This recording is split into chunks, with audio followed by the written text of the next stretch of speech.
afternoon, everyone. If you haven't met me, I'm Bill McBride, the Executive Director of the National Governors Association, and on behalf of NGA, I'm pleased to welcome you to this convening of Governor Polis's Let's Get Ready initiative. NGA's mission is to serve as a forum for governors and support their work to build bipartisan solutions, and governors are certainly eager to participate in Let's Get Ready. So at our convening last month in Denver, the governors of Hawaii, New Mexico, and Oklahoma, and the incoming governor-elect of Delaware attended, and they shared some goals their states are pursuing to better prepare students for success. You know, when governors get together, it's really remarkable to observe. It doesn't matter which party, it doesn't matter which state, governors face so many of the same challenges. And they share so much common ground when it comes to policy solutions. And that's especially true when it comes to education, one of the most bipartisan issues there is. So I look forward to hearing more success stories from Governors Gordon and Cox today. And thank you both for being here. And thank you everybody here for participating in Let's Get Ready, especially our expert speakers and the NGA partners for their support. But now it's my privilege to introduce our host, the NGA Chair and Colorado Governor, Jared Polis. Thank you, Bill, and thank you to Governor Cox of Utah and Governor Gordon of Wyoming for joining us for this important discussion, which is also our second convening for my chair initiative, Let's Get Ready, Educating All Americans for Success. And as we talk to governors and stakeholders across the country, it's really about let's get ready for success at two levels. One is the individual level, the individual learner for success in their lives and their career. And the other is the economic level. As governors, we care a lot about making sure that we can fuel our economic growth and success, and we have more job openings than unemployed people. And of course, those who are unemployed often don't have the right skills to get the jobs that we need today to power our growth. We hear from so many employers telling us they can't find workers with the skills they need. We have learners who spent a lot of time, even diligently, learning things that don't necessarily align with successful career outcomes or life outcomes.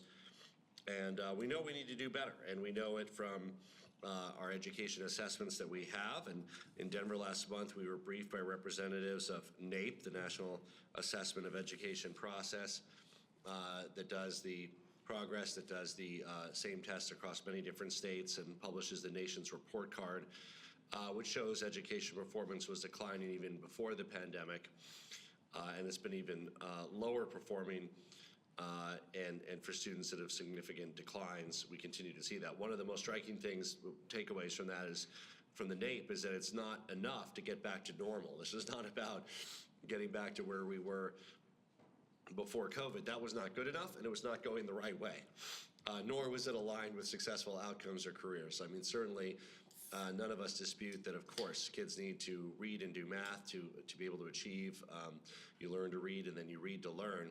But simply being proficient in those assessment areas does not mean that you have the skills to succeed in today's and tomorrow's economy. So while they may be part of what we need to do, they also fall short of career readiness, and indeed even college readiness when you look at remediation rates and time to completion for higher ed for those who do go on to higher ed. So we really need to rethink the metrics, the system. The innovators with us today are exactly the people to help us do that, all of you around the table, as well as our first featured guest, Saul Khan, and when he arrives, we'll be going directly to him. But really, success relies on innovation. How educators can harness technology to make learning more engaging, preparing students for careers in so many fields that are growing.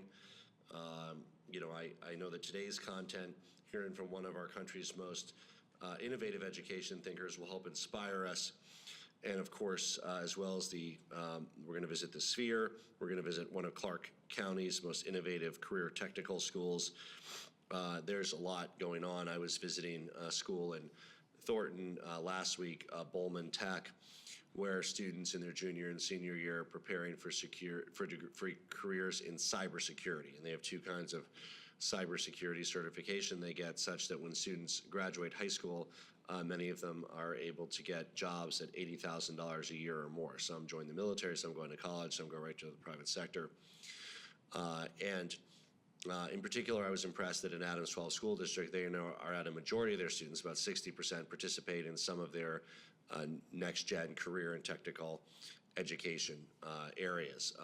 For many of these, the kind of legacy of career and tech from decades ago, which still existed and still needed, is you think of it as, okay, we're going to do cosmetology and auto shop, and of course those things are still needed. We need tomorrow's cosmetologists and auto shops, but there's so many professions with skills that can be learned in high school that will lead to great outcomes from the healthcare fields, whether it's EMT, phlebotomist, nurse assistant.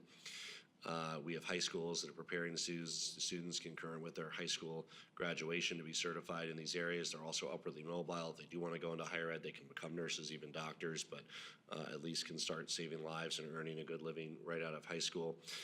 Aviation tech, robotics, cybersecurity, and so many other areas that are critical.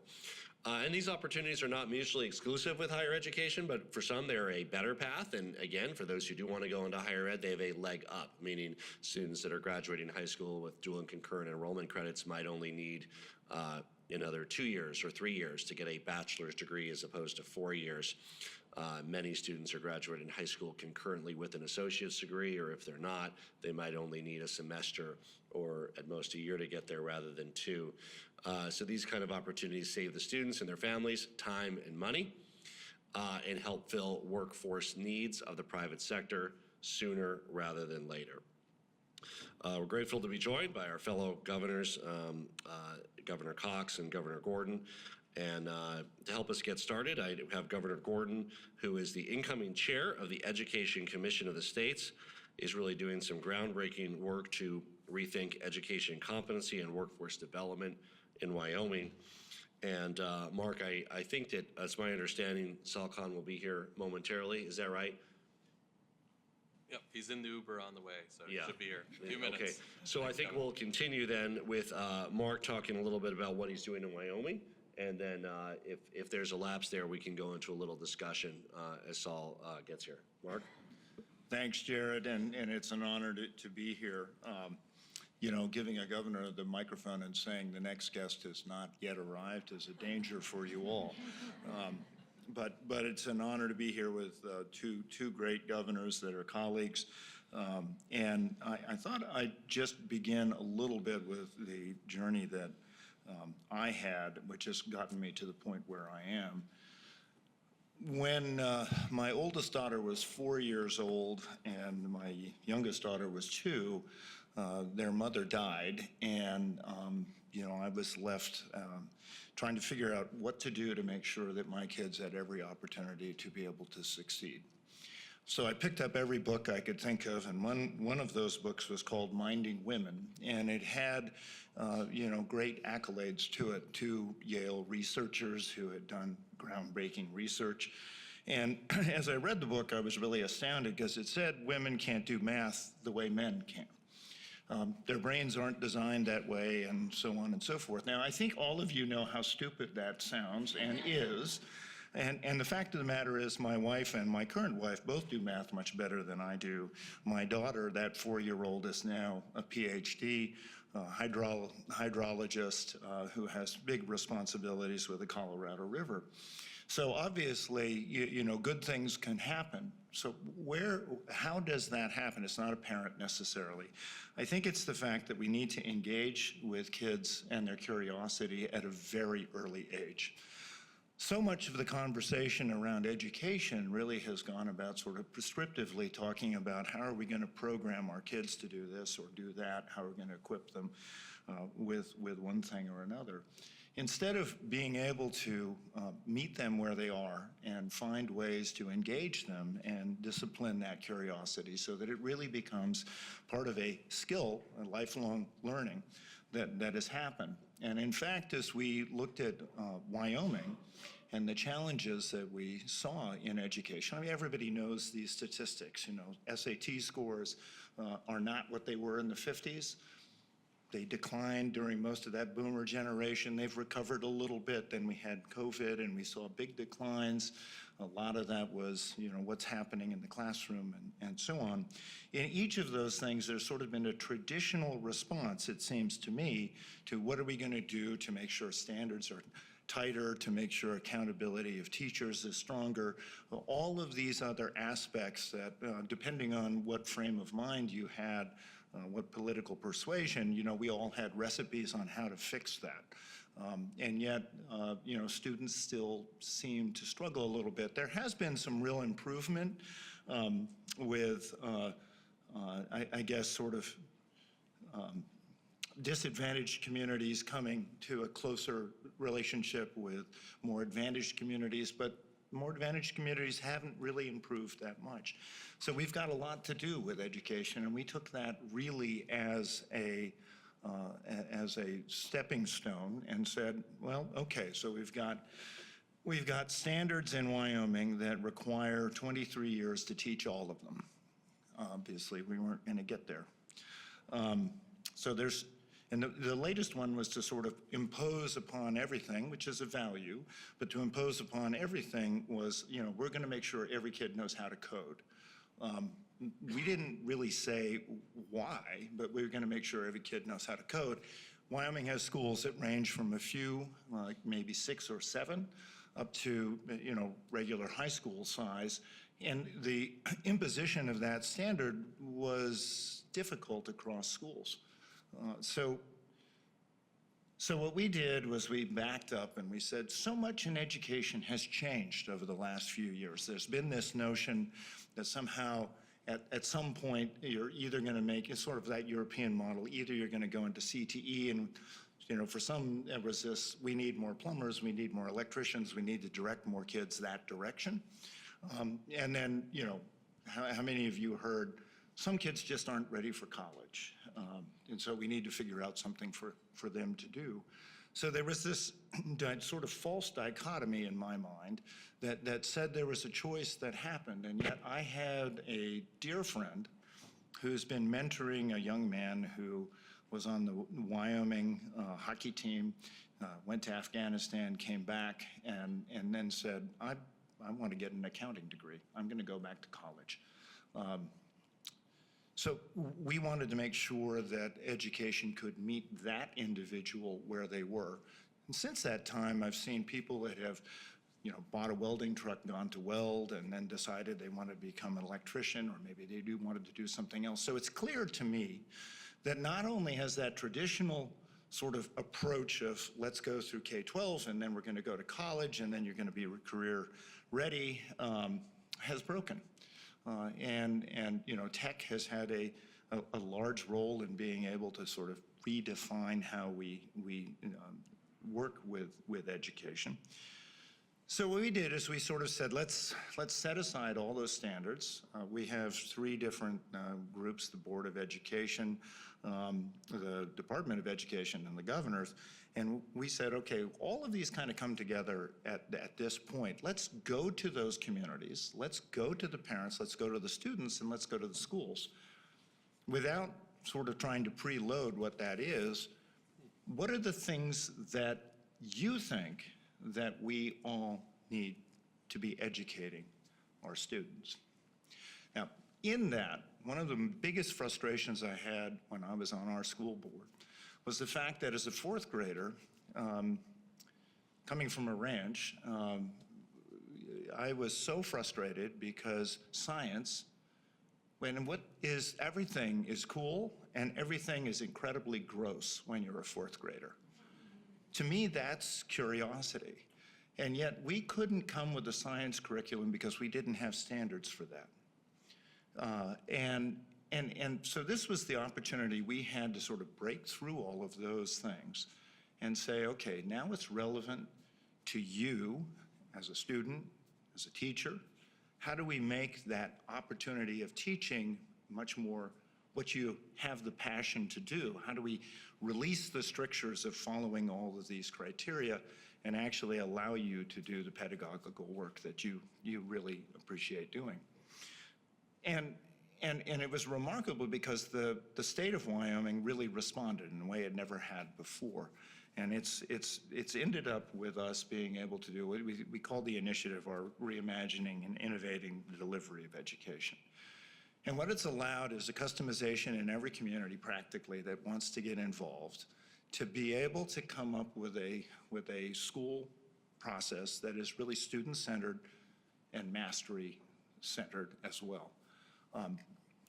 We now have we have 20 pilots, I think, in the state that are now proceeding apace.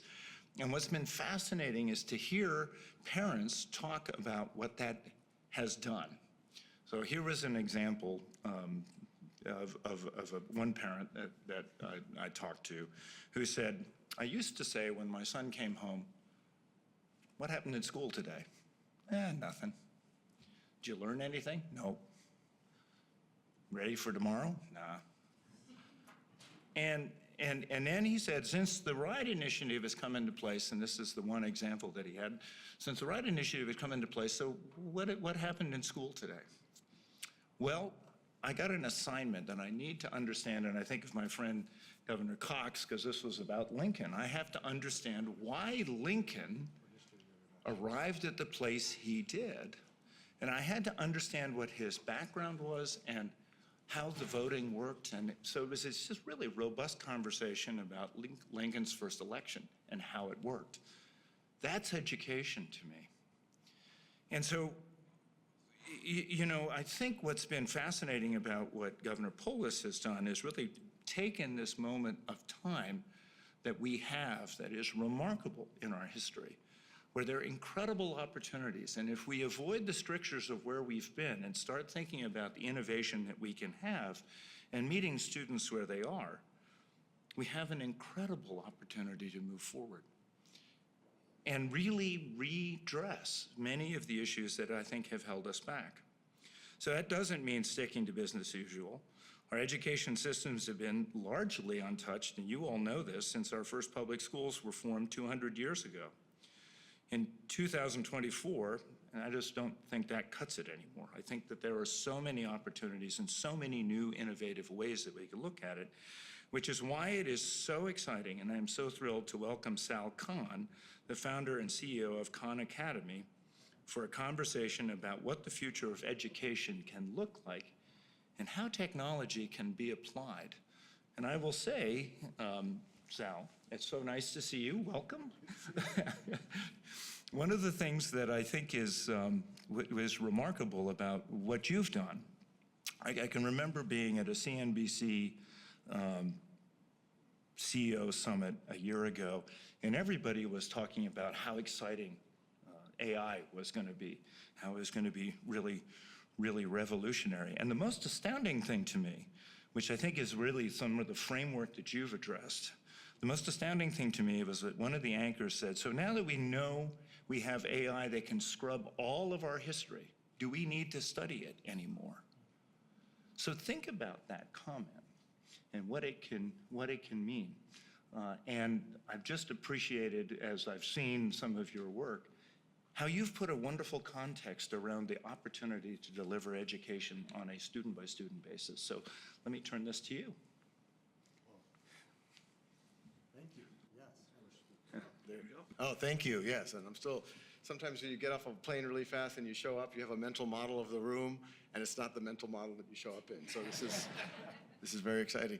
I could say just a few things, and then we'll open up in a conversation since we're all here together, and that's one of the, you know, the main tenets that I try to preach if we talk about technology and education is that it should never be a replacement for human beings gathering together. It should be a liberation of human beings gathering together. And if technology can handle more, then when we get together in a room, we should make it more interactive. But I'll say a few things. A lot of y'all are probably familiar with Khan Academy. We're a not-for-profit mission, free world-class education for anyone, anywhere. Got started in some way, shape, or form about 20 years ago. I was originally in technology, and then after business school, found myself as an analyst at a hedge fund.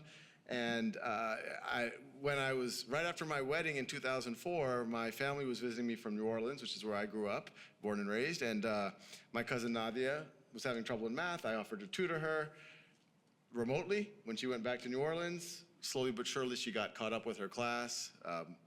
I often say at that point I became what I call a tiger cousin, and I called up her school. I said, Nadia should retake that placement exam. They said, who are you? I said, I'm her cousin. They let her, and the same Nadia who was in a slower math track was then put into an advanced one. And so I was hooked. I started tutoring her younger brothers. Word spreads in the family that free tutoring is going on. Before I know it, I'm tutoring about 15 cousins, family, friends every day after work. And I saw a common pattern, and when I was walking in, I heard you talking about meeting students where they were, and I think that was part of the problem. My cousins were bright, hardworking, actually had access to excellent schools, excellent teachers, but the reality is that all too often you have gaps in your learning. The traditional academic system is moving at a very prescribed pace, and if you don't keep up with it, if you have a few gaps, if you forgot something over the summer, it's not too forgiving for that. And the value that middle class, upper middle class, more educated families have known for hundreds, if not thousands of years is when you face something like that, well, let's hire a tutor. Or maybe mom and dad or a sibling might be in a situation to help students out, but that's not what most folks have. I talk a lot about, for most of human history, education, not a lot of people got it, but those who did tended to get a pretty good one. I always point out Alexander the Great had Aristotle as his personal tutor. And he would speed up if young Alexander needed it, and it would slow down if he didn't. But you fast forward to now, we had mass public education, great idea, but we didn't have the resources to have everyone have personalization. We grouped people together in groups of 30 and moved them on, and my cousins were the victims of it, and frankly, I would say probably 90% of students are in some way accumulate gaps. And so I started writing software. Friends suggested I make videos for them. My cousins famously told me they like me better on YouTube than in person. I took that as positive feedback. But even there, it's important. They appreciated me in their life, but they also appreciated having an on-demand version of me. They could pause, repeat, et cetera. And so by 2009, start Khan Academy, and that true north then, when we set it up with the mission of free world-class education, was how do we approximate this type of personalized learning, even what a tutor would do. And we approximated over the last 15 years with things like on-demand video and software that can give you practice problems on whatever you need. Teacher tools. We never view that the teacher is somehow absent from this process. They actually are probably the most important way to motivate students to engage in the material. And we've been going down that journey for about 15 years since I quit my day job to do this full time. And we have a bunch of advocacy studies. We could talk more about it. That if students are putting in 30, 60 minutes a week, it's accelerating them a good bit. But when 2 years ago, we saw OpenAI reaches out to us, shows us what would eventually be GPT-4. This was months before even ChatGPT existed. And that was the moment where we said, okay, this has problems with it. It could be used to cheat, it could be used for fraud, it could be used for deepfakes. But if you put the right guardrails, could it be used to approximate what Alexander the Great had with Aristotle 2,300 years ago? And so that's when we went on this journey with Khanmigo. And I'm happy to talk more. I don't know if anyone saw, there was a 60 Minutes piece this past weekend. Take a look at it. The timing was good. That was the Anderson Cooper one, right? That was the Anderson, yeah, there's only one this week. So basically, Anderson Cooper found a 6th grade essay he wrote about his mom, Gloria Vanderbilt, and he put it into your system. And then it came back with kind of suggestions for how to improve it. And then they fed that in, and then they also tried to cheat and put in some fake prose, and it identified it, so it can be used to detect. So I mean, and let's start with AI, since that's kind of what. So I mean, you're replacing yourself, kind of, right? Because you're doing through YouTube, you're doing it through different ways. Okay, wait a minute now. Now everybody can have kind of one-on-one. How close are we to that? How accurate is that? There's still this kind of these machine hallucinations that occur. How do we make sure that the kids aren't learning something that's totally inaccurate or false? And kind of where is that in being deployed? And what do you think the ramifications will be in the short, medium, and long term? Yeah. So those were exactly like the types of things that we started struggling with about almost exactly 2 years ago. And where we are now, and as far as I know, we're kind of the first that are really trying to put numbers on the hallucination rate, the math error rate. So if you just take if you took ChatGPT 2 years ago, you would have and you did math problems with it, you'd have an error rate in probably the 20-25% range of any conversation that you're having. You get that down pretty dramatically if you can anchor it with a bunch of, so we've done a lot of work over the last year and a half to make it a lot better than what you would get over ChatGPT. And now we're down to about 1 to 3% is what we would classify as an error on a conversation. Not every interaction has a 1 to 3%. If you have a 5 or 6 interactions with it, on Khanmigo, which is what we call our tutor, it's about a 1 to 3%, and that 1 to 3% includes, let's call it a 1.5% chance of a math error, and it's a 1.5% chance of what we would call an evaluation error. You're right, the AI says you're wrong, or vice versa. What do we think the error ratio of human math teachers is? Is That's that exactly similar? right. Well, no one, it's interesting, no one's actually come up with that number, but I think anecdotally, I mean, even if I observe myself when I tutor my kids today, it's definitely more often than 1 out of 30 times that I'm having a conversation that I say, oh, wait, yeah, you did do it right. I myself made the error. So I actually do think it is already comparable or better in many cases to a human tutor on that front. But to your point, I don't want to give anyone the false impression that you can just drop it in and it's going to be as good as a human tutor on all fronts. I think it's in many ways, in terms of conceptual understanding of certain concepts, it might be better. But in terms of motivation, in terms of memory, of knowing what you've done in the past, in terms of being able to read body language, which it doesn't do yet, the technology is going to be there in a year or two. I think you're going to see some very interesting things in about 2 or 3 years. On the 60 Minutes piece, they showed some future technology. So what I thought was really amazing was the pause that you put in before just answering. Because I think this is something that we do as humans so much. We almost think of the answer before we ever listen to what the question is. And I just thought it was remarkable to put that step in there. But I also have to say that the concept of recess with Alexander the Great is just amazing to me. So one of the things that we're all about here as governors and with this initiative is how do you measure success? You have some great quantitative measurements of success from your sort of legacy Khan Academy work. How, if any, are you evaluating or looking at kind of how this AI implementation leads to better outcomes for students? Yeah, it's super early days right now. You know, right when it came out, we did some very early things to just make sure that it wasn't doing harm. And we have a pretty clear signal that it wasn't doing that. I was just talking to our head of efficacy and research yesterday, and she was mentioning they're doing a labeling process right now where they're looking at these interactions that students are having with the AI, which is interesting in and of itself. Like the number of, it'd be fascinating to do this in the school system with interactions between students and their teachers, if you could label them. You know, when are the students passive? When are they active? When are they constructive? But they've been going through that labeling process. And I'm hoping in the next few months we're going to have some interesting data around correlations between the type of interaction students are having and whether or not it's moving the dial on our internal measures of learning. So I don't think AI is ready by itself to teach you in ways that you're going to be able to measure it on standardized tests, et cetera. I think even at Conmigo, the heavy lifting is actually being done by the standards-aligned practice items, and then it has things to help you. We have videos, we have articles, and now you have AI to help. So Sal, you know what I think is really fascinating is the opportunity now as this develops to be able to provide additional tools to teachers and trying to figure out how teachers, which already have a lot to do, but ways that they can help customize the education experience. So our RIDE initiative is really, designed around an engagement by the teacher with the student and progress on that. And I can see that, there's a real opportunity there, but it's not only just the student, it's also the teacher's relationship with. Yeah, and that's something we're super excited about because every ed tech innovation, or actually every education innovation, not even technology related, before you had to go to, and we did this, we were guilty at Khan Academy, you'd go to the teachers and you'd say, hey, look, we have this thing, look at the research studies, it's gonna be awesome. And teachers wanna improve outcomes for their students, but then it's just one more thing for them to do. They have to learn this thing, they're juggling a bunch of things. This is yet another thing to learn, but I think with a straight face, we can now make a pitch to them that, look, you, the teacher, are already spending 10 hours at least a week doing things like lesson planning.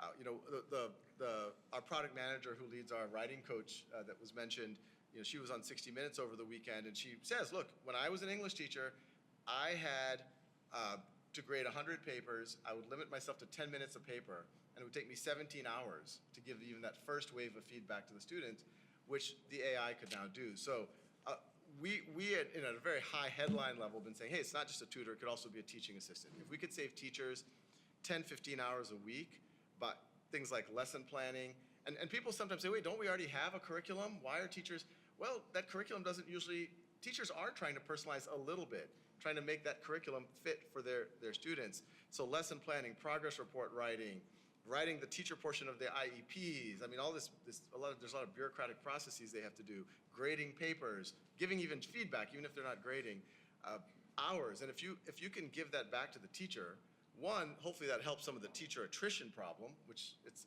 really an emergency right now. But ideally, it also frees up time and energy for students. Governor Cox.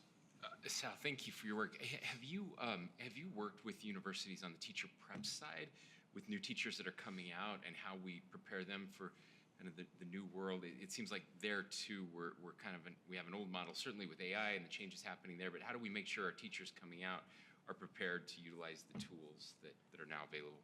We haven't done any formal teacher prep. We'd love to. I mean, we're very open to it. We just haven't proactively, or I guess no one's proactively reached out to us either. But yeah, I think that makes a ton of sense because as we're saying, like the tools that teachers have, as long as there's a little bit of adaptation, could make teaching a much richer profession than it's been, especially as all of these other bureaucratic weights have been falling on them. So yes, and the younger teachers are already doing it in a lot of cases. Yeah. In a moment, we have some of our thought leaders and partners in this effort around the table, and I think some of them, we're going to have some questions for you. But I want to, from the governor's perspective, so we're the states. We don't run a school. We're not a teacher. We're not a superintendent. We are funders, essentially. A big part of our state budget, it could be a quarter, a third of our state budget. Usually it's our biggest line item, goes to schools. As such, we're able to kind of require certain outcomes. We're in a position to kind of drive success and progress. What kind of questions would you be asking as kind of a governor or state perspective?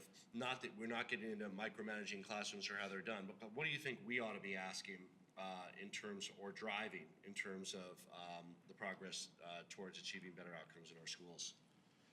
Yeah, I mean, one of the, I think, very low-hanging fruits is just using the soapbox that you have in this position to build awareness. And, this predates even what we're talking about with AI. I mean, one of our, a lot of times our philanthropic funders come to us and say, look, we love what Khan Academy is doing, but I know about Khan Academy, my affluent friends know about Khan Academy, but a lot of people in my community don't know about Khan Academy. And I said, yes, that is sometimes an issue, and that's why we have to solve that and get the word out. And sometimes when people say, like, okay, the proportion, David's here, and we've been working on SAT, and now Conmigo is able to, and we're starting to make noise about even having the AI to also support the SAT tutoring we're doing. But I remember there was a critique in the early days of our partnership where there was some analysis of who's using the SAT prep. And it was actually fairly representative of all SAT test takers, but there was a slight overrepresentation of college-educated families. I don't know if it was wealth, but it was definitely college-educated families. And what I told the reporter who was looking at it, I was like, look, this doesn't mean that it's doing harm. It doesn't mean that it's making, because take a library, for example. If we go into most towns and if we were to actually see who's using the library, it probably has similar proportions. But that doesn't mean that the library is driving inequality, because if you remove that library, all of our kids are still going to get books. It's just going to build a little bit more friction for us, while kids without resources aren't going to get those books. Same way, take a park away. We all have backyards. The kids without open space are going to lose out. Similarly, if you took the SAT prep away, you're going to have a lot of, our kids could still go get test prep or get it from their school. A lot of kids aren't going to get it. And so I'd say, use the soapbox, get the word out that these are free resources, there's no catch there. And then I think with your school systems, I fear, and I don't want to throw anyone under the bus here, but many of y'all are familiar with what happened in LA Unified recently when they tried to kind of quickly adopt a big vision around AI sexy, they gotta, and one day that organization that they had given $6 million to said, oh, we don't exist anymore, and now it looks like there was fraud involved, et cetera. But I think you want to avoid your communities falling into that. So if there could be a systemic look at, okay, what does safe look like? What does quality look like? What are examples of what other states are doing? And if we can, if there's funding, that's great. We have 5 state partnerships that we've, New Hampshire, Arizona, Rhode Island with SAT now, Ohio, we just announced, where the state is providing funding to provide an incentive for schools to start adopting. But I think the soapbox, some type of coherent around what to look for if you're a district, and then, yes, if there's some form of incentive or funding, that goes a long way. Let me open it up to our thought partners and leaders. Just raise your hand and I'll acknowledge you for anybody that has some comments or questions.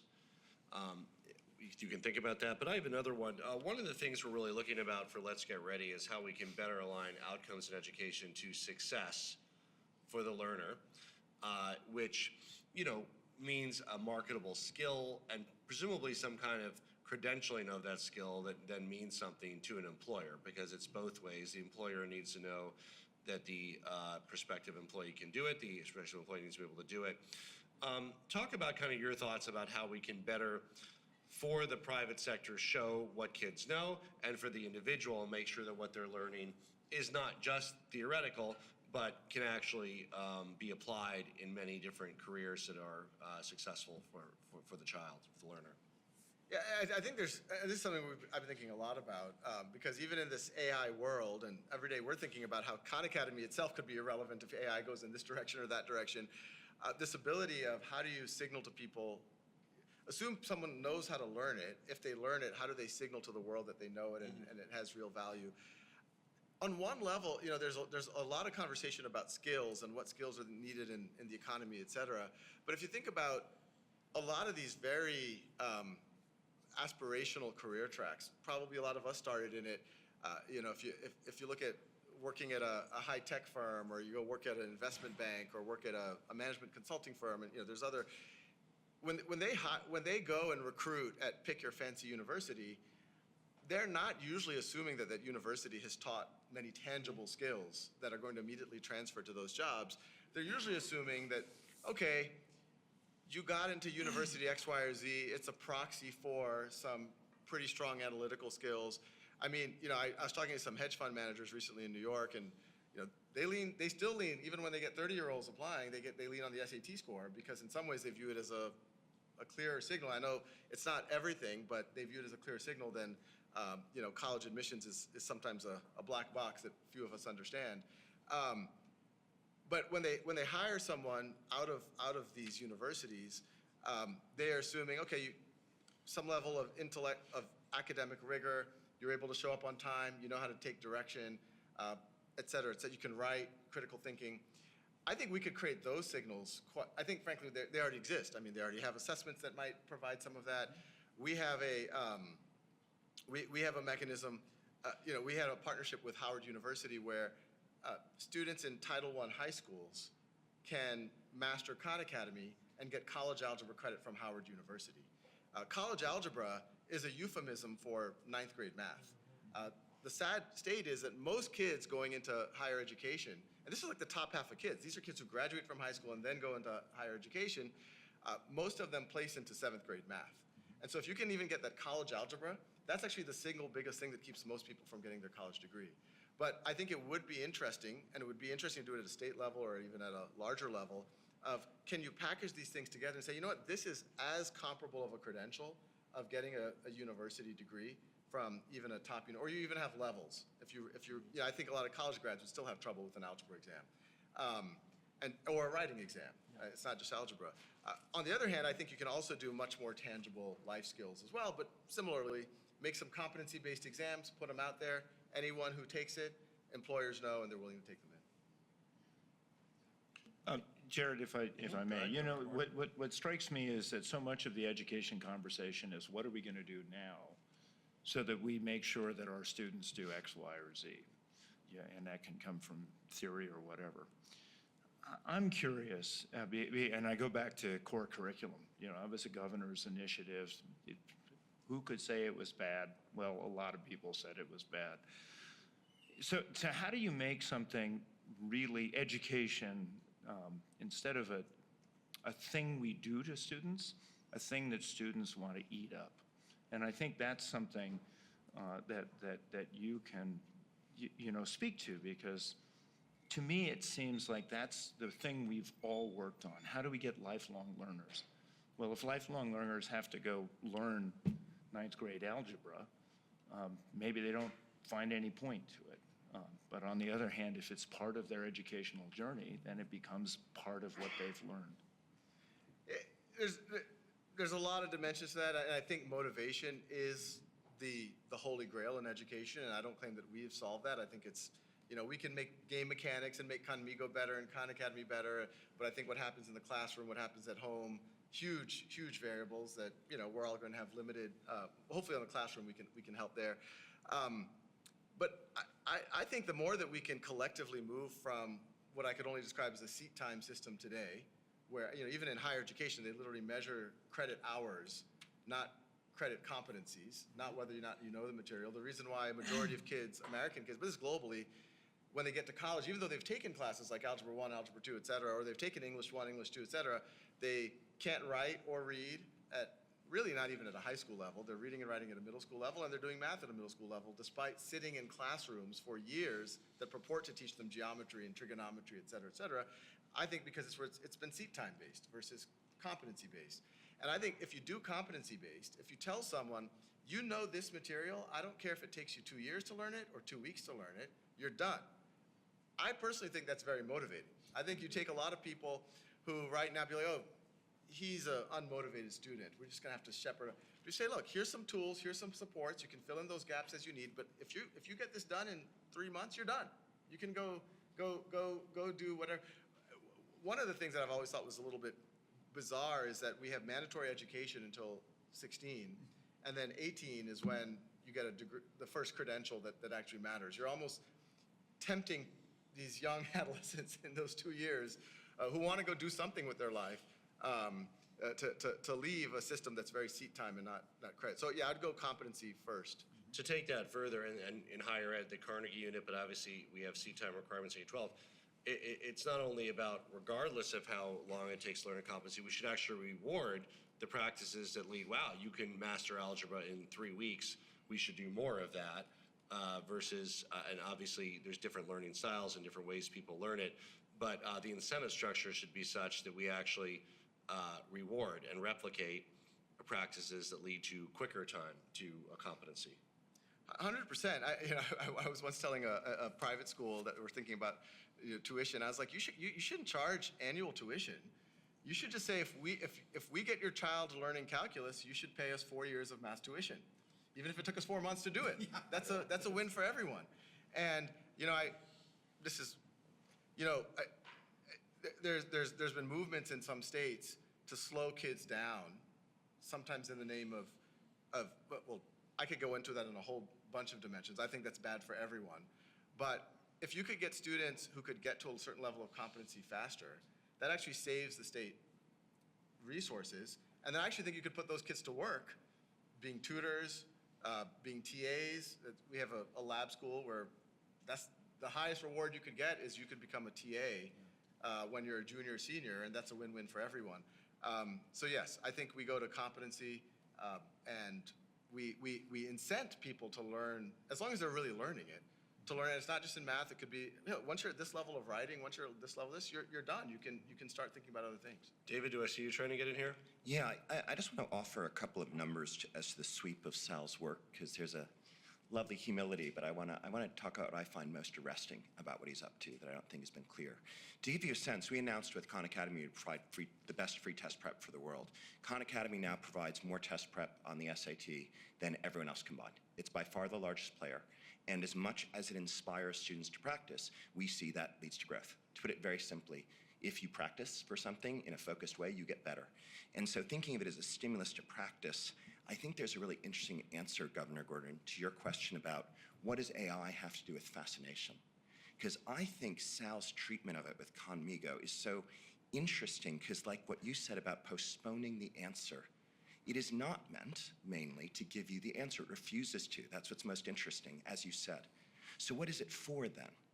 What Sal is working on, to me, and really understands, is that it's neither to replace your work for you, to write it for you, nor is it to perhaps brilliantly coach you in exactly what you need. It is in fact to elicit your fascination through questioning. So many students are disconnected, and what AI can do is ask them questions relevant to them in context they find interesting and reawaken their interest in what they're doing. That, to me, is its power. That's why I'm so excited, like in Rhode Island and throughout New Hampshire, every kid now practicing for the SAT can get the Conmigo assistant to re-engage them. Because if they practice, they will grow. So I think, Sal, that at the heart of your work is a breakthrough in student engagement and fascination. And you immediately saw in AI that its real power was creating hooks for teachers to make their lessons more interesting and engaging students directly. This is why I call David when I have my low self-esteem moments. Great. Emily? Hi, Emily Lai. I'm with Pearson. There was some research published over the summer from the Wharton Business School that was an experiment to show that when students were, there was a treatment and a control group, and the treatment group had access to an AI tool while they completed assignments, whereas the control didn't. And basically the study showed that under certain circumstances, having access to the AI tool was actually harmful for students' long-term retention. Now, it turns out it kind of comes down to how students were using the tool in that case.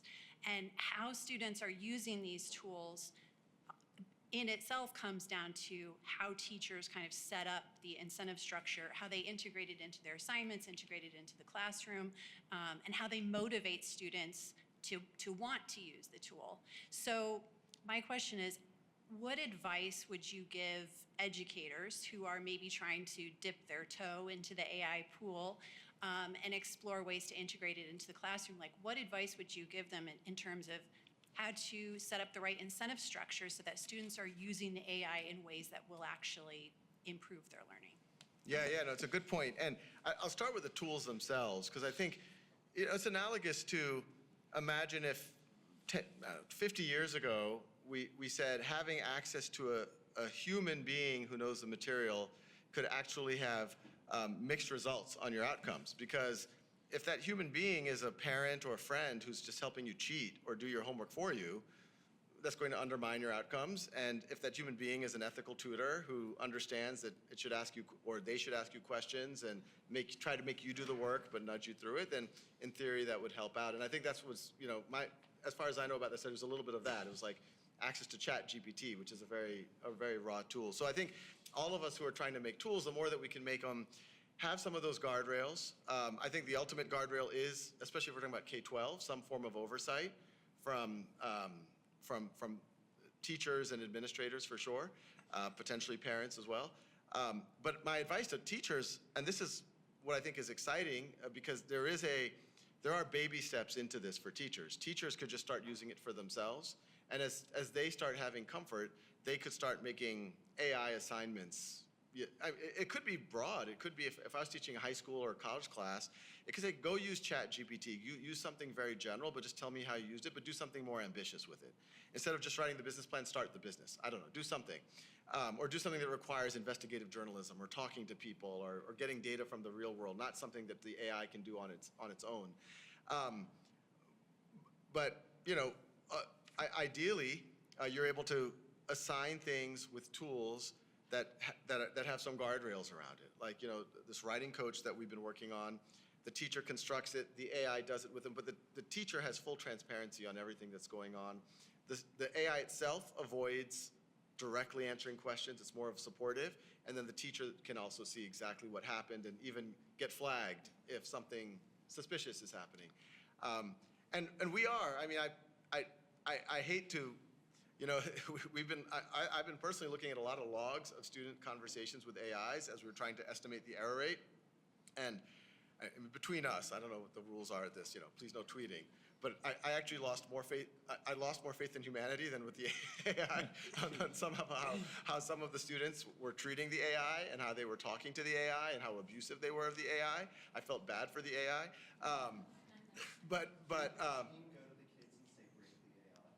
We did, but politely break the AI. We try to get, but anyway, but I think we're trying to come up ways where the AI itself can tag some of these things and say, hey, you're not trying to use me in good faith.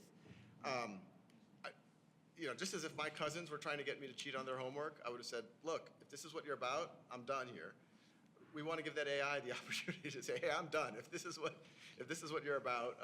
So anyway. And by the way, like learning to collaborate with AI is also an important job skill for the future, a number of professions. We just have about 10 more minutes. I see Tim and then Angie, if you guys want to both go. Tim, Angie, and then Jessica. So go ahead, all three of you, and then we'll respond. Great, thank you. Last Timothy three. McCallick with the Alliance for Learning Innovation. I really liked your anecdote about your cousin. You were tutoring her, right? You were helping her on competency. Then there was that extra step of advocacy with school administrators, teachers. What role does AI or Conmigo or Khan Academy have in playing that second role? Once a kid's gotten the competencies and they're kind of maybe stuck in the biases of teachers or a track, playing that advocacy role. Okay, so what is it playing? What role next? Angie? Yeah, good afternoon. Thank you for the presentation. Angie Cooper with Heartland Forward. You mentioned I want to touch a little bit on about sort of how you get people to adopt or engage in the programs in which you run. We have the opportunity to work in rural high schools, really focus on working one-on-one with students, thinking about what their plan is post-high school. And one of the things that we're learning is these juniors and seniors, they want to know what things like AI should they know about that then will help them to go work in the healthcare industry or in manufacturing and stay maybe in their small town and community. So just curious how you're looking at potentially, or what advice would you give teachers of, here's how you use an AI education tool, but here's how you relate it to actually the jobs of the future. Okay, so and then one more, Jessica? Hi there, Jessica Thorne, Donors Choose. You said something earlier about the emergency levels of teacher attrition in this country, and I'm curious if you could say more about how you think we can lead teachers to using tools like Khan Academy or Conmigo to help them feel more valued and supported in their classroom and maybe reduce teacher burnout. Okay, so what happens sort of next after K-12? Rural is of great importance to our governors here, to our country. There's obviously a lot of advantages that kids in more concentrated areas have historically had versus in rural where it's very hard to get the specialties of teachers or AP courses or whatever it might be, and then teacher attrition. So any thoughts on those areas? Yeah, I think advocacy is a very big thing. I talk about a lot of us, beyond being able to support our children directly or get them tutors or send them, we are advocates for them. I'm just even thinking about in the last year, just a few cases, even at a school that I helped start, I've had to advocate for my own children. I think our first step is we definitely are working on ways that the AI can help recommend to the teacher. I think another big problem we've had in ed tech, or not just ed tech, education, is we make teachers do things like assessments, and it's not actionable. They don't know what to do with it after they've done this thing. And so, what we're working on, hopefully by next year, Conmigo is going to be much better at not just giving the teacher the data of like, hey, students did this is what they're proficient in.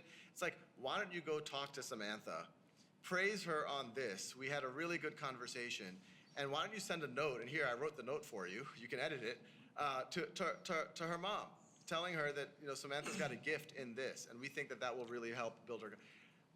We are starting to explore things like that, giving teachers very actionable things. But the same way, I run a nonprofit and I have to do fundraising, and we have a small team that will whisper in my ear, and a few of them might have been doing that right before I walked in here, say, hey, make sure you talk to this person, and why don't you remind this person who really cares about this thing that Khan Academy is doing, because that'll really. Imagine if teachers had that same power, because they have 30 kids per class times 5 classes, 150.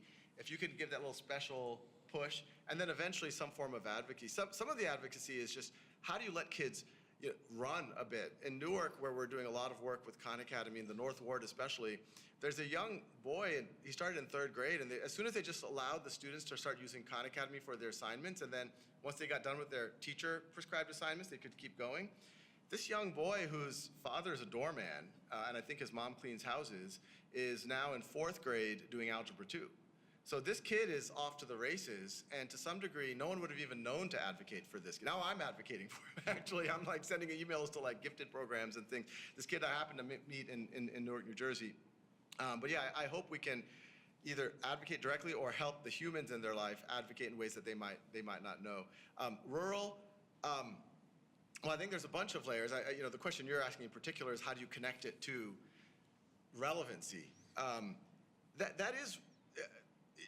I'm not going to make the claim that AI is doing everything, but it has a capability to do it. Already, when I do the slide presentations, I often show Conmigo. A student could say, why do I need to learn this? Or I want to work in this industry. Why should I care about this biology video? And it can make that connection. Or if you're a teacher, it's like, okay, I've gotten the state mandated curriculum that's kind of dry. My local sports team won, or our local industry is farming X. Can we make it relevant to that? And it's actually very good at that. And that's something that would take, even a super teacher would take hours to come up with things like that. So yes, the tools are already there. Conmigo already does this to a certain degree. Teachers are using things like ChatGPT to customize it. I think the other element in rural, which Governor Polis, you mentioned, is access to high quality courses. The reality is, in a lot of parts of the country, there just isn't a physics course, or there isn't someone who could teach it. And even when there is nominally a physics course, it's not something that's at a high level of rigor. And David could probably tell us the stats on who's taking an AP class, but then who actually takes the AP exam and how they do on it. And so one of our hopes, we at Khan Academy, we say, look, we want to raise the ceiling for what happens in classrooms, everything we talked about, personalization, competency, mastery learning, but we also want to raise the floor where folks have very little. How do we make sure they have something? And that's where we hope to support. I mean, much more rural than anything you're talking about. There's a young girl in Afghanistan, Taliban takes over her town, and Khan Academy became her school. That's raising the floor. Now she's a quantum computing researcher at Tufts, which we take a little bit of credit, but it's mostly her. But that's the kind of thing that we want to see more of anywhere in the world.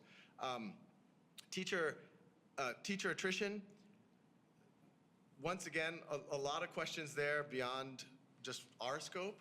But yes, if we can take some things off their plate that I don't think they went into the profession to do. I don't think anyone goes to ed school dreaming about filling out forms or dreaming about 17 hours of grading papers on The Great Gatsby.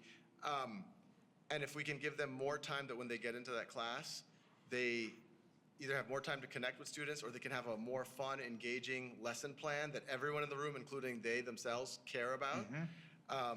That, I think, will go a long way. My personal opinion, I think we do have certain restrictions on who can and can't be a teacher. Some of those make sense. Some of those make less sense. I don't want to be self-aggrandizing, but I wanted to stay close to the problem. So at our local public schools, I said, hey, can I teach? Just pick one of your math and science classes. I will be the teacher. And I'm not licensed, so I couldn't. And so, I went to an independent school and did it there, just to stay close to students. And a lot of districts are loosening those because they're having trouble. And I think that, once again, if we can get to competency as opposed to seat time and things like that, how good of a teacher are you? How well do you know the material? That could go a long way. So to finish on, and then we have another panel coming shortly. Where do you see this going? So it's 2024. Let's say, be a futurist here. Let's say in 10 years, 2034. What's kind of the best case, the worst case, and like a middle case for where you think this is all evolving and will go? And how can we as people in the field, as governors, help shape that towards the better case? The worst case is pretty bad. The worst case is cheating is rampant. And by the way, cheating was already rampant. I just wrote a book about, there's a whole chapter on cheating. So ChatGPT just put a spotlight on an issue that was already there. But it's rampant and people don't know how to solve it. Everything we just talked about, students' writing ability, math ability somehow is degraded because of improper use of tools. Teacher attrition has gotten worse. People's access, that's the negative scenario. You could have a lot of debacles of people trying to adopt AI and it just did nothing, and there was a lot of money wasted. That's one of my biggest fears, of just false starts or bad starts, because then people will just throw out the baby with the bathwater. I think the best scenario is that in 2034, the teaching profession, if you are a teacher, you can spend 90% of your time on student-faced tasks. We have moved to more of a competency-based system. And this is where AI might play a very interesting role, because I tend to defend tests like the SAT and the AP exams. I think they are good at measuring a certain dimension of who you are, but I think everyone agrees that they don't measure all of who you are and all of what you're capable of.